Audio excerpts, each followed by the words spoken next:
Book of Heaven, Volume 13. 20th to the 30th of January 1922. Page 83 to 89. January 20th, 1922. What the soul who lives in the divine will should do with her rags. I was all concerned, with the addition that I saw myself as so bad that only Jesus can know the miserable state of my soul. And my sweet Jesus, all goodness, came and told me, "My daughter, why do you oppress yourself? Do you know how one's own things are in my will? They are like many miserable rags and tatters, which give more dishonor than honor to the soul, and remind her that she used to be a poor one, and possessed not even one garment that was whole. When I want to call a soul into my will, that she may establish her residence in it, I act like a great lord who would want to take one of the poorest women into his palace, so that, laying down her clothes of poor, she may be clothed according to his same condition, living together with him, and sharing in all of his goods. Now, this lord goes around all the streets of the city, and as he finds one of the poorest women, homeless, without a bed, covered only with filthy rags, he takes her and brings her to his palace as a triumph of his charity. However, he orders her to lay down her rags, to clean herself and to clothe herself with the most beautiful garments, and in order to keep no memory of her poverty, to burn her rags. In fact, since he is extremely rich, he does not admit anything in his house which may recall poverty. Now, if the poor one sadly misses her rags, and afflicts herself because she has brought nothing of her own, would she not offend the goodness, the magnanimity of that Lord? So I am, and if that Lord goes around one city, I go around the whole world, and maybe all generations, and wherever I find the littlest, the poorest one, I take her and place her in the eternal sphere of my volition, saying to her, "Work together with me in my will. What is mine is yours. If you have something from your own, lay it down, because in the sanctity and in the immense riches of my will, it is nothing but miserable rags." Wanting to have one's own merits is of servants, of slaves, not of children. What belongs to the Father, belongs to his children. Besides, what are all the merits that you could acquire compared to one single act of my will? All merits have their own little value, weight and measure. But who could ever measure one single act of my will? No one, no one. And then, what are your merits compared to mine? In my will you will find them all, and I make of you the owner. Aren't you happy? Listen, my daughter, I want you to leave everything aside. Your mission is immense, and more than words, it is acts that I expect from you. I want you to be in continuous act in my will. I want the strolling of your thoughts in my will, which, strolling over all human intelligences, may lay the mantle of my will over all created minds, and rising up to the throne of the Eternal One, may offer all human thoughts sealed with the honor and the glory of my divine will. Then, lay the mantle of my will over all human gazes, over all words, as though placing your eyes and your words in a stroll over all of their gazes and words, and sealing them with my will, rise before the Supreme Majesty once again, and offer the homage as if all had used the sight and the speech according to my will. In the same way, if you work, if you breathe, if your heart beats, may your strolling be continuous. Your path is extremely long. It is all eternity that you must cover. If you knew how much you lose with one stop of yours, and how you deprive me, not of a human honor, but of a divine honor. These are the merits which you should fear of losing, not your rags and your miseries. Therefore, more attention in doing your runs in my will. January 25, 1922. Each truth contains within itself a distinct beatitude, happiness, joy and beauty. What it means to have known on earth one more truth about the divine will when the soul will be in heaven. As I was in my usual state, my always lovable Jesus, on coming, told me, "My daughter, the more truths I manifest to you, the greater variety of beatitudes I give to you as gift." Each truth contains within itself a distinct beatitude, happiness, joy and beauty. Therefore, every additional truth you know brings beatitude, happiness, joy and beauty into yourself, with which you are enriched. These are divine seeds that the soul receives, and by manifesting them to others, She communicates these seeds and enriches whomever receives them.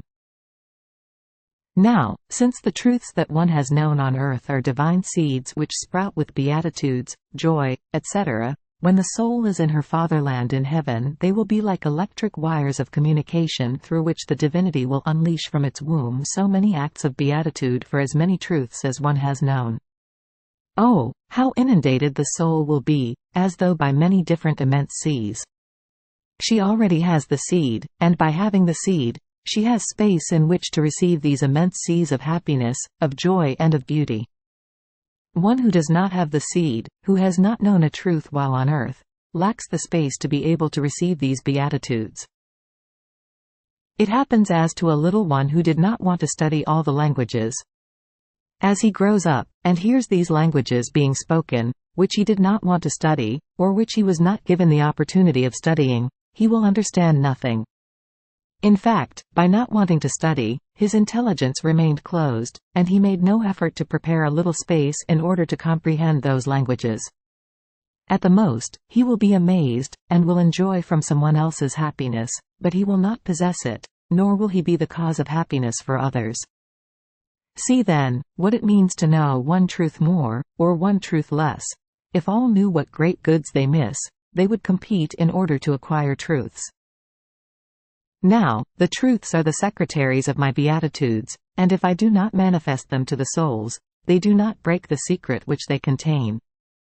They swim within my divinity, waiting for their turn to act as divine agents, and make me known how many more beatitudes I contain.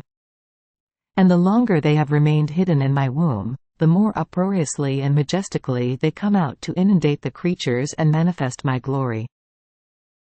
Do you believe that all of heaven is aware of all my goods? No, no. Oh, how much remains for it to enjoy, which it does not enjoy today. Each creature who enters into heaven, having known one more truth, which was unknown to the others, will carry within herself the seed so as to have new contentments, new joys and new beauty unleashed from me. And these souls will be their cause and fount, while the others will take part in them. The last day will not come if I do not find souls who are disposed, so that I may reveal all my truths, so that the celestial Jerusalem may resound with my complete glory, and all the blessed may share in all of my beatitudes, some as direct cause for having known that truth, and some as indirect cause, through the one who has known it. Now, my daughter, in order to console you, and so that you may be more attentive in listening to my truths, I want to tell you which ones are the truths that glorify me the most. They are those which regard my will, since the primary reason for which I created man was that his will be one with his Creator. But man, having withdrawn from my will, rendered himself unworthy to know the values, the effects and all the truths it contains. This is the reason for all my attentions with you, that between me and you, our wills would run together, and be always in perfect accord. In fact, so that the soul may open the doors and become disposed to know the truths that my will contains, the first thing is wanting to live of my will, the second is wanting to know it, the third is to appreciate it. Therefore, with you I opened the doors of my will, that you might know its secrets, which man had buried inside my womb, as well as its effects and the value it contains, and as many truths as you come to know about my will, so many seeds you receive, and so many divine secretaries form your cortege.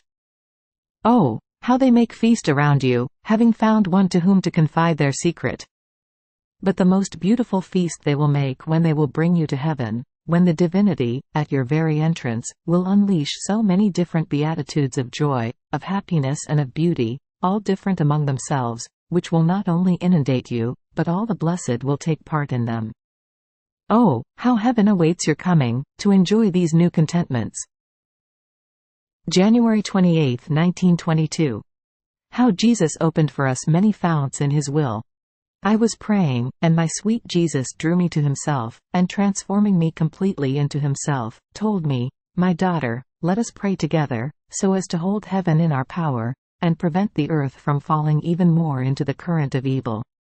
So we prayed together, and then He added, "While on earth, my humanity saw itself as very narrow before the divinity, and since it was inseparable from the divinity, I did nothing but enter into the immensity of the eternal will, and open many founts for the good of creatures. In fact, since they were being opened by a man-god, I could give the human family the right to approach these founts, and take whatever they wanted. Therefore, I formed the fount of love, that of prayer, the other of reparation, the fount of forgiveness, that of my blood, another of glory. Now, do you want to know who shakes these founts so as to make them rise and overflow, in such a way that all the earth may be inundated? The soul who enters into my will. As she enters, if she wants to love, she approaches the fount of love, and by loving, or even if by placing the intention to love, she shakes the fount. Being shaken, the waters grow, overflow and flood the whole earth, and sometimes this shaking is so intense, that the waves rise up so high as to touch heaven and flood the celestial fatherland. If she wants to pray, repair, impetrate forgiveness for sinners, or give me glory, she shakes the founts of prayer, of reparation, of forgiveness, and they rise, overflow and flood everyone. How many goods did my humanity not impetrate for man? I left the doors open, so that they might enter with all ease, but how few are those who enter. January 30, 1922. The truths are new creations. The truth is light, and light extends by itself. But in order for it to extend, it is necessary to make it known, the rest it will do by itself. As I was in my usual state, my adorable Jesus came, and seeing me all reluctant to manifest and write what he tells me, with such an imposing look as to make me tremble, he said to me, "My daughter, my word is creative, and when I speak making known a truth that belongs to me, it is nothing less than new divine creations that I make in the soul. When I created the heavens, with one single fiat, I stretched them out and studded them with billions of stars, to the extent that there is not one point of the earth from which one cannot see this heaven. And if it could not be seen from any point, it would be a dishonor for the creative power, and some could say that the creative force did not have the power to extend everywhere. In the same way, my truths are more than heavens, which I would want to make known to all, from one end of the earth to another, and make them pass from mouth to mouth like many stars, to adorn the heaven of the truths I manifested. If the creature wanted to hide my truths, it would be as if she wanted to prevent me from creating the heavens, and by the secret she would want to keep, she would dishonor me, as if someone wanted to prevent others from looking at the heavens, at the sun, and at all the other things created by me, so as not to make me known. Ah! My daughter, the truth is light, and light extends by itself. But in order for it to extend, it is necessary to make it known, the rest it will do by itself. Otherwise, it will remain compressed, without the good of being able to illuminate, and to follow the course it wants. Therefore, be attentive, and do not prevent me from extending the light of my truths.